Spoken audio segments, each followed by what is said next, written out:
آپ کو, world bank بھی دے گی, IMF بھی دے گی, لیکن اس کا مطلب یہ نہیں ہے کہ آپ کے پاس ریسورسز ختم ہو جاتے ہیں. اگر آپ کوئی ترقیاتی کام کرنا چاہتے ہیں تو دنیا کے متعدد ایسے ادارے ہیں جو آپ کو گرانٹس بھی دیتے ہیں اور لون بھی دیتے ہیں, اور وہ ریٹرن بھی ہوتی ہے ان تمام کی چیزوں پہ.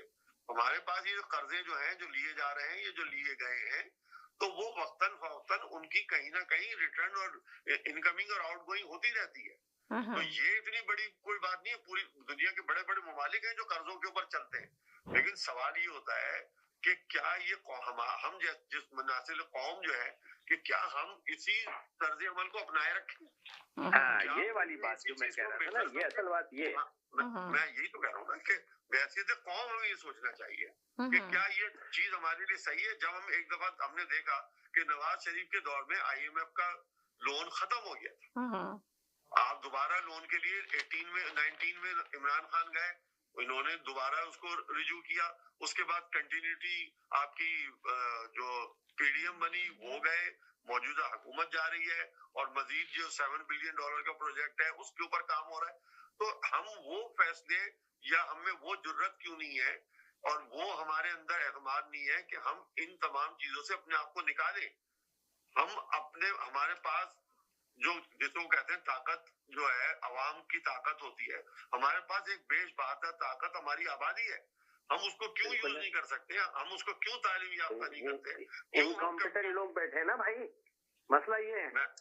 میں یہی تو آپ سے کہہ رہا ہوں نا کہ ہمیں ان تمام چیزوں پہ توجہ دینی ہوگی کہ میرٹ کو اپنائیں.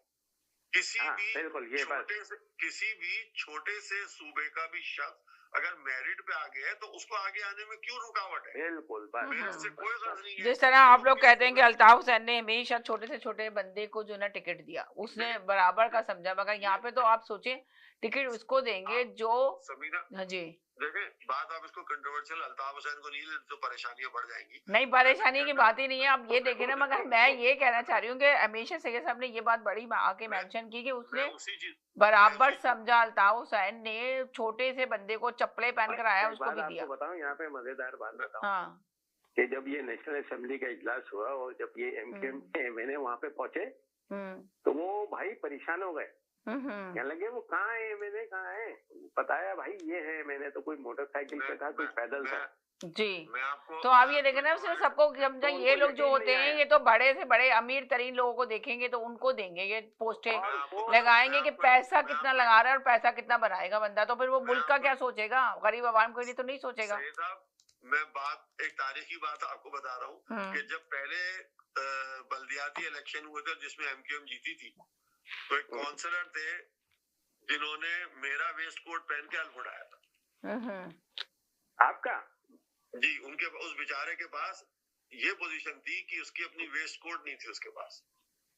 بالکل ایسے یہ بھی دور تھا. سوچے وہ بھی دور تھا نا, جو ویسٹ کوٹ پہن کے آپ کا پہن کے تو حلف اٹھایا, تو یقیناً وہ پھر ملک کے لیے کام بھی کرے گا نا. اب جو جس کو درد ہوگا ملک کے اندر, اب باہر کے ممالک سے آنے کے بعد ان کو جو باہر رہتے ہیں ان کو بلا کے آپ ٹکٹ دے رہے ہیں, ان کو آپ الیکشن میں لڑوا رہے ہیں, تو آپ سوچیں کہ ان کو کیا ملک کے غریب عوام کی فکر ہوگی. آپ کو یہ باہر سے بلانا کوئی مسئلہ نہیں ہے, مسئلہ یہ ہے کہ جو رویہ ہوتا ہے نا اس طرح کے لوگوں, وہ تو آپ کو قریب بھی نہیں آنے دیتے اپنے.